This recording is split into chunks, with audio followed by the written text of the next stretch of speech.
भूयो नमो परिमिताच्युतभक्तितत्त्वज्ञानामृताब्धिपरिवाहशुभैर्वचोभिः लोकेऽवतीर्णपरमार्थसमग्रभक्तियोगाय नाथमुनये यमिनां वराय।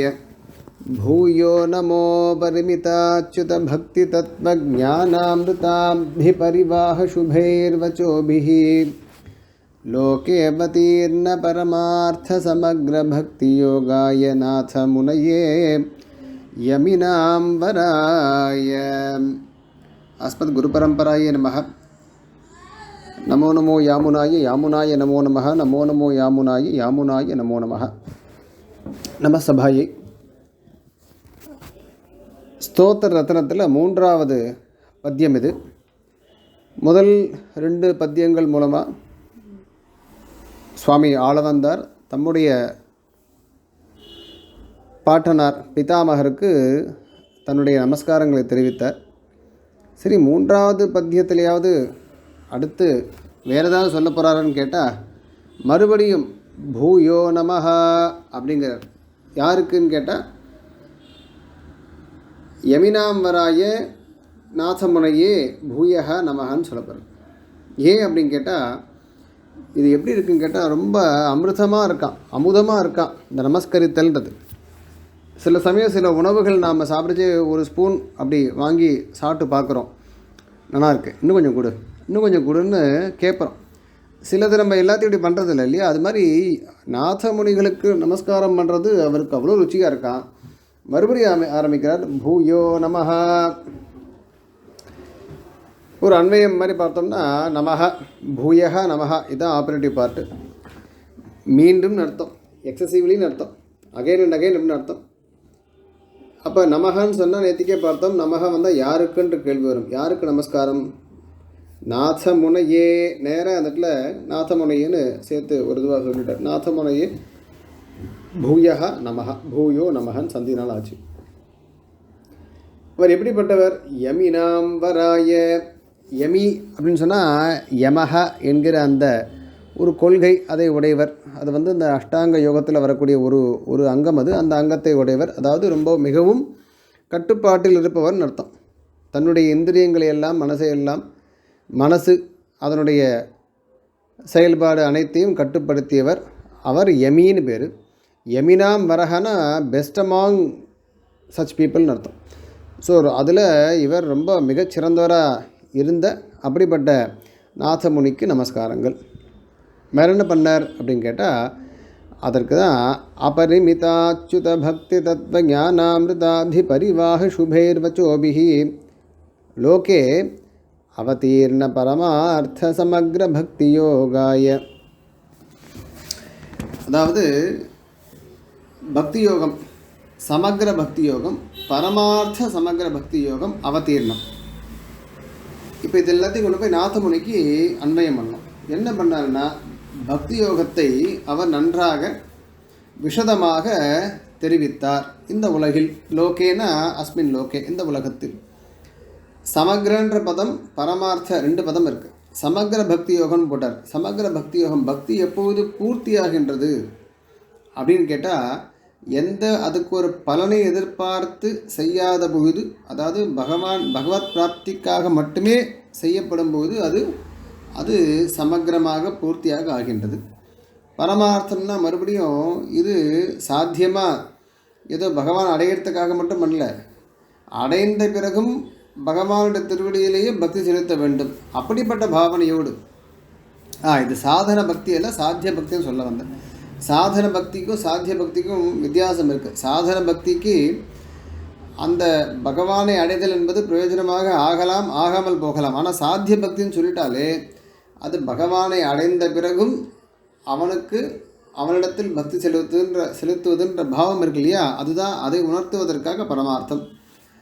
அதாவது இவரது உபாயமாக அனுஷ்டித்தான்ற சர்ச்சைக்கெலாம் போகலை. பரமார்த்த சமக்ர பக்தி யோகா என்ன அர்த்தம்னு கேட்டால் வாஸ்தவத்தில் சாத்திய பக்தி 2வது, அது மறுபடியும் அது முழுமையான பக்தி ஆகின்றது.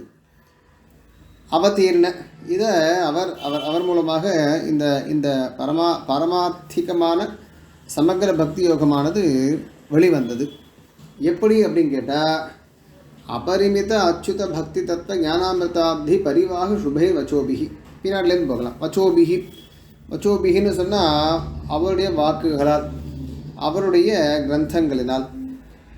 அது எப்படிப்பட்ட வச்சஸ், எப்படிப்பட்ட வார்த்தைகள்னு சொன்னால் சுபைகி, ரொம்ப மங்களகரமாக, ரொம்ப அற்புதமாக இருக்கக்கூடிய, சோபனமாக இருக்கக்கூடிய வாக்குகளால்.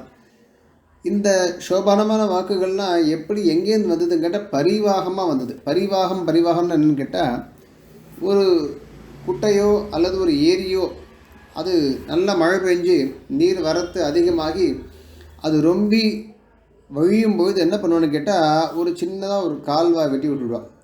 அது என்ன ஆகும் கேட்டால், அது மாட்டுக்கு அது வடிஞ்சிட்டே இருக்க ஜலம் அந்த ஏரி உடையிறதுக்கு உண்டான ஒரு இதை தடுத்துடும். அது மாதிரி இருக்கக்கூடிய அந்த கால்வாய், அந்த வாய்க்காலுக்கு பேர் தான் பரிவாகம்னு பேர். அப்போ பரிவாகம் வரணும்னா அதோடைய சோர்ஸில் ஒரு ஓவர்ஃப்ளோ இருக்கணும் இல்லையா? குட்டையிலேயே ஜலம் இல்லைன்னா எங்கேருந்து பரிவாகம் வராது. அப்போ பரிவாகத்திலிருந்து வரக்கூடிய சோபனமான வாக்குகள். இந்த பரிவாகம் எங்கேருந்து வந்தது, எதனுடையது பரிவாகம் கேட்டால் ஞான அமிர்த அப்தி அல்லது பக்தி தத்துவ ஞான அமிர்த அப்தி. அப்தினா கடல்னு வச்சுக்கலாம். அமிர்த அப்படின்னு சொன்னால் நெக்டர், அந்த அமுத கடல். இந்த அமுத கடல் எதை பற்றிய அமுத கடல் சொன்னால் பக்தி தத்துவம் ஞானம், இந்த ரெண்டுத்தினுடைய அமுத கடல் இது. அது யாருன்னு கேட்டால் அது நாதமுனி தான். இப்போ யாரிடத்துல பக்தின்னு சொன்னாலே ஒரு விஷயம் வேணும் பக்திக்கு. அந்த பக்தி யாரை பற்றி, எதையோ பற்றி அந்த பக்தி இருக்கணும். எனக்கு பக்தி இருக்குது ஆனால் யாரை பற்றியும் பக்தி இல்லைன்னு சொல்ல முடியாது. அப்போ யாரை பற்றி கேட்டால் அச்சுத்தன்னா நமக்கு தெரியும் எம்பெருமான். அச்சுத்த பதம் போட்டு ரொம்ப சுவாரஸ்யம். செவதே சாவைத்தின்னு சொல்வாள். அவனும் தன்னுடைய சங்கல்பத்திலிருந்து தன்னுடைய சுபாவ சுரூபங்களிலிருந்து நழுவதில்லை. அவனை அடைந்தவர்களுக்கும் அந்த வீழ்ச்சி கிடையாது, நழுவுதல் என்பது கிடையாது. யோகக்ஷேமம் மகாமியகம்னு ஆழமாக சொல்கிறான் அந்த அச்சுதன்.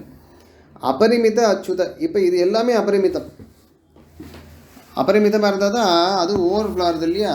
அப்படி பகவானை பற்றிய பக்தி தத்துவம் என்ன, ஞானம் என்ன, அதனுடைய அமுத கடலாக இருக்கக்கூடிய, அதிலிருந்து பெருகக்கூடிய பரிவாகம், அதிலிருந்து வந்த அந்த சோபனமான வாக்கு, அவற்றினால் இந்த உலகத்தில் இந்த பரமார்த்திகமான அல்லது பாரமார்த்திகமான சமக்கிர பக்தி யோகமானது எவரால் வெளியிடப்பட்டதோ தன்னுடைய கிரந்தங்களினால், அப்படிப்பட்ட நாதமுனிக்கு, அப்படிப்பட்ட யமிகளுக்குள் சிறந்தவர் வராய தஸ்மை, அவருக்கு, அந்த நாதமுனிகளுக்கு நமஸ்காரம் அப்படின்னு சாதிக்கிறார்.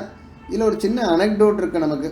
அனெக்டோட் என்னன்னு சொன்னால், குருகை காவலப்பன்னு சொல்வார். அவர் ஒரு சிஷ்யர் நாதமுனிகளுக்கு. அவரிடத்தில் நாதமுனி என்ன பண்ணார்னு கேட்டால், இந்த பக்தி யோகத்தை அந்த நன்னா அவருக்கு சிக்ஷனை பண்ணி இதை சிக்ஷை பண்ணி ஆளை அவருக்கு கொடுக்க வேண்டியதுன்னு ஒரு உபதேசம் பண்ணியிருக்கார். ஏன்னா எல்லாத்துக்கும் தன்னுடைய பிள்ளை, தன்னுடைய பேரனாக இருந்தால் கூட நம்ம பை ஃபோர்ஸ் இதையும் சொல்லிக் கொடுத்துட முடியாது. அப்போ ஆளவந்தாரம் ஒரு சமயத்தில் அவரை போய் பிரார்த்திக்க, அவரும் இந்த தேதியில் வான்னு சொல்லிருக்கார் குருகை காவலப்பன். ஆனால் இவருக்கு அர்ச்சையில், இவரும் பெரிய பக்திமான் இல்லையா, இவருக்கு அர்ச்சையில் ஈடுபாடு அதிகமாகி திருவனந்தபுரத்தை போய், தாமரை மலர்ந்த திருவனந்தபுரம், அங்கே போய் என்ன பண்ணார்னா அப்படியே அந்த பக்தியில் ஆழ்ந்து அங்கேயே இருந்துட்டார். அப்புறம் ஞாபகம் வந்தது, அடடா நம்ம சுவாமியை போய் தண்ட சமர்ப்பிக்க ஓடி வந்திருக்கார். ஆனால் வரத்துக்குள்ளே இவர் திருநாள் அலங்கரித்தார். அதாவது இவர் ஸ்ரீவைகுண்ட பிராப்தி அடைந்தார்னு நம்முடைய சம்பிரதாயம்.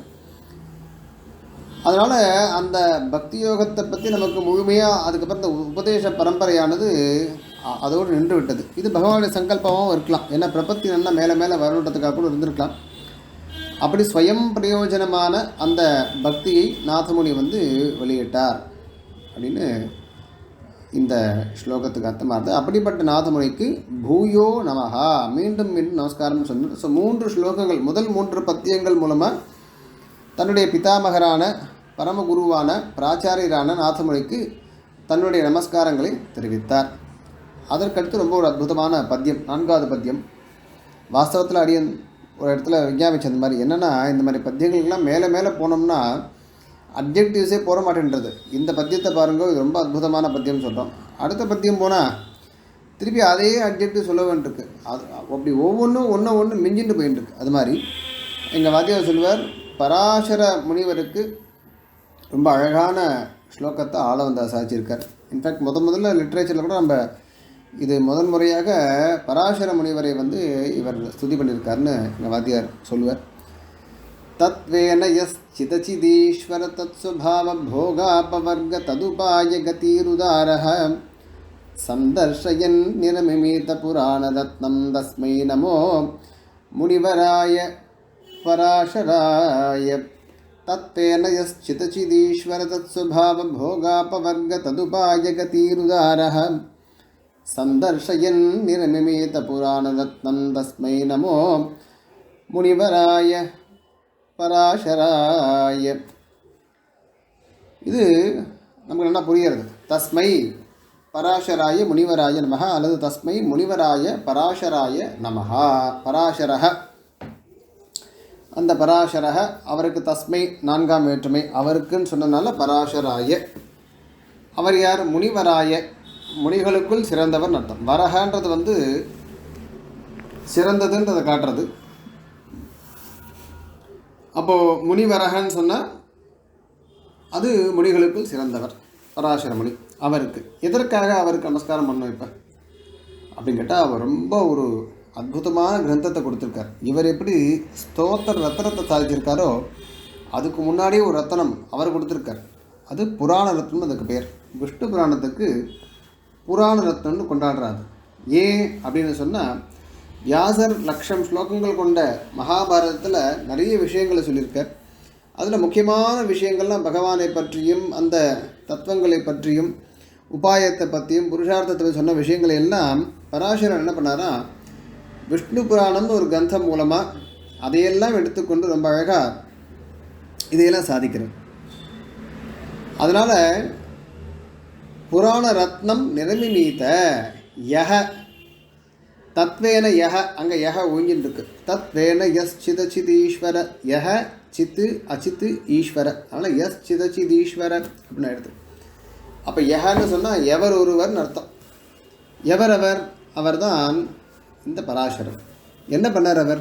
எதற்காக அவருக்கு நமஸ்காரம் பண்ணணும்னு கேட்டால், புராண ரத்னம் நிரமிமீத. புராண ரத்னம் விஷ்ணு புராணம், புராண ரத்னம் என்று போற்றப்படக்கூடிய விஷ்ணு புராணத்தை எழுதியவர் அந்த பராசரர். அதை கொடுத்தாரே, எவ்வளோ பெரிய அவருக்கு ஒரு பெரிய மனசு போகணும் இல்லையா? இப்போ இன்றைக்கி சுலபமாக இன்றைக்கி பேசிட்டு போய்ட்டோம், ரெக்கார்ட் ஆகுது.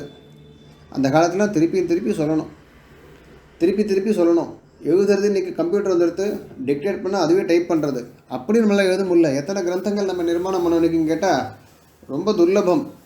எதுக்கு சுவாமி புதுசாக பண்ணணும்? நிறைய இருக்குதுன்னு சொல்லலாம், வேறு விஷயம். நம்ம என்ன பண்ணோம்? நம்ம இன்றைக்கி புத்தியும் அதிகமாக இருக்குது. இன்றைக்கி எவ்வளோ உபகரணங்கள் இருக்குது, கம்ப்யூட்டர் இருக்குது, மொபைல் இருக்குது. வெறுமை பேசினா டைப் பண்ணுறது. ஆனால் பண்ணுறோமாங்கிட்ட பண்ணல. ஆனால் அந்த காலத்தில் உட்காண்டு பியோர் கிரேஸ் அடுத்து வரக்கூடிய சந்ததிக்கு இந்த அற்புதமான விஷயங்கள்லாம் போய் சேரணும், இந்த முக்கியமான விஷயங்கள்லாம் போய் சேரணும்னு உட்காந்து ஒரு காப்பி எடுக்கிறதே அவ்வளோ கஷ்டம். நீங்கள் போகிறோம், ஜெராக்ஸ் சென்டரில் கொடுக்குறோம், 1 மணி நேரத்தில் எத்தனை பெரிய புத்தகமாக இருந்தாலும் ஆகிடுறது. ஸ்கேன் பண்ணுறா, ஜெராக்ஸ் பண்ணுறா. அந்த காலத்தில் ஒரு காப்பி எடுக்கணுன்னா கூட உட்காந்து திருப்பி எழுதணும் அத்தனையும். அப்போ எவ்வளோ கஷ்டப்பட்டு இந்த புராண ரத்னத்தை எழுதினார் அல்லவா? அந்த புராண ரத்னத்தில் என்ன இருக்குது அப்படின்னு கேட்டால், சித்து அச்சித்து ஈஸ்வர தத் ஸ்வபாவ போக அபவர்க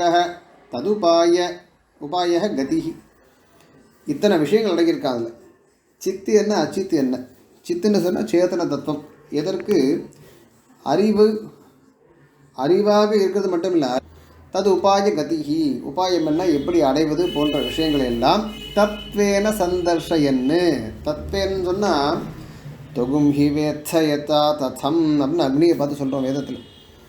உண்மையான அறிவு அக்னிக்கு இருக்கும், உனக்கு தான் தெரியும்னு சொல்கிறோம். அது மாதிரி இங்கே பார்க்கச்சே தத்வேன சந்தர்ஷயன், அதை எப்படி நன்றாக தெளிவாக நமக்கு காண்பித்து கொண்டு அல்லது காண்பிப்பதற்காக அதை ஒரு ஹேதுவாக எடுத்துட்டா. புராண ரத்னம் யஹ நிரமிமீத சஹ உதாரகன், கதீர் உதாரக கதிஹி உதாரக. உதாரகன்னு சொன்னால் மேக்னானிமஸ். அவ்வளோ ஒரு மேக்னானிமிட்டி இருந்தால் தான் எந்தவித பலனும் கிடையாது. இன்றைக்கி ஒரு புத்தகம் போட்டால் உடனே நம்ம என்ன பண்ணுறோம்? Coffee is available at so and so at ஒரு 1000 ரூபாய் பெர் பீஸுக்கெலாம் எழுதுகிறோம். இல்லை ஒரு ரெக்கக்னேஷன் கிடைக்கிறது, அவார்டு கிடைக்கிறது, இல்லை பிஹெச்டி வாங்கலாம், அப்படிலாம் ஒன்றும் கிடையாது அந்த காலத்தில். ஸோ வெறுமை அடுத்து வரக்கூடிய தலைமுறைக்கு உண்டான ஒரு நன்மைக்காக இதெல்லாம் பண்ணால், அதற்காகவே உதாரக. இப்போ எதற்காக போகத்தெல்லாம் சொல்லணும் இப்போ இல்லையா, மோட்சத்தை தானே சொல்லணும்னு சொன்னால் இது சைக்காலஜி தான். ஒரு குழந்தை பசின்னு அழகிறதும் வச்சுக்கோங்க, அதுக்கு போய் இங்கே பாரு இந்த பசியெல்லாம் லௌகிகமான சமாச்சாரம், நீ அதெல்லாம் விட்டுட்டு இங்கே வாங்க, நான் உனக்கு பெரிய விஷயத்தை கொடுக்குறேன், இப்போ உன் காதுக்கு நான் அமுதத்தை கொடுக்குறேன், இங்கே வா, அந்த ஸ்தோத்திரத்தெல்லாம் வாசிக்கலன்னு சொன்னால் அது குரூயல்ட்டி ஆகிடும். அதுக்கு அந்த க்ஷணத்துக்கு தேவை அந்த பசிக்கு உணவு தான். அதை விட்டுட்டு நம்ம அதுக்கு போய் வேதாந்த குழந்தைய விட்டுவிடுவோம். மனுஷா யாருக்கும் பண்ண முடியாது இல்லையா, பசியோடு உட்காந்துருக்கான், அவனுக்கு போய் நம்ம வேதாந்த உபதேசம் பண்ண முடியாது. மாதிரி லோகோ பின்ன ருச்சின்னு சொல்லுவார். எங்கள் வாத்தியார் சொல்லுவார், வேதமானது சூப்பர் மார்க்கெட் மாதிரின்னு சொல்லுவார். யாருக்கு என்ன வேணுமோ அங்கே போய் எடுத்துக்கலாம். அது மாதிரி இந்த புராணம் என்ன பண்ணணுன்னு கேட்டால், எல்லா விஷயத்தையும் சொன்னால் தான் அவனுக்கு இது இருக்கக்கூடிய அல்ப அஸ்திர தன்மை இருக்கிறதுல அது அவனுக்கு தெரிய வரும். அனுபவத்தினாலும் தெரிய வரப்போகிறது, அதை மீண்டும் மீண்டும் வாசிப்பாலும் தெரிய வரப்போகிறது. அடுத்து கைவல்யம் பர்மனன்ட் இது கிடையாது, ரொம்ப அதுவும் அல்பமான தெளிவறிய அளவில்லா சிற்றின்பம்னு அழகாக சாதிக்கிறார். அது மாதிரி அதுவும் ஒரு இன்டர்மீடியேட் ஸ்டேட்டு தான், அதுவும் இன்சிக்னிஃபிகண்ட். அது ஸ்வர்க்கமும் இம்பர்மனண்ட்டு. அப்போ எது நிலையான பலன் என்ன அப்படின்னு கேட்டால் அது மோட்ச பிராப்தி தான். இதையெல்லாம் நன்னா புரிய வைக்கிறதுக்காக, ஒரு முமுட்சுவாக ஆக்குவதற்காக, உபாயத்தை மேற்கொள்வதற்காக இதையெல்லாம் பற்றி உண்மையான அறிவை நமக்கு கொடுத்து அருளினார். அப்படிப்பட்ட பராசரருக்கு இந்த நமஸ்காரம் அப்படின்னு அவருக்கு ஒரு நமஸ்காரத்தை தெரிவிக்கிறார் யாமுனாச்சாரியர். இந்த 3-4 பத்தியங்களுடைய அர்த்தத்தை நாம் அனுபவித்தோம். மேற்கொண்டு 5-6 பத்தியங்களுடைய அர்த்தங்களை அனுபவிக்கலாம். அஸ்மத் குரு பரம்பராய நமக. யாமுனாய நமோ நமः. நமோ நமோ யாமுனாய, யாமுனாய நமோ நமः. நமோ நமோ யாமுனாய, யாமுனாய நமோ நமः. நமஸ்ஸபாயி.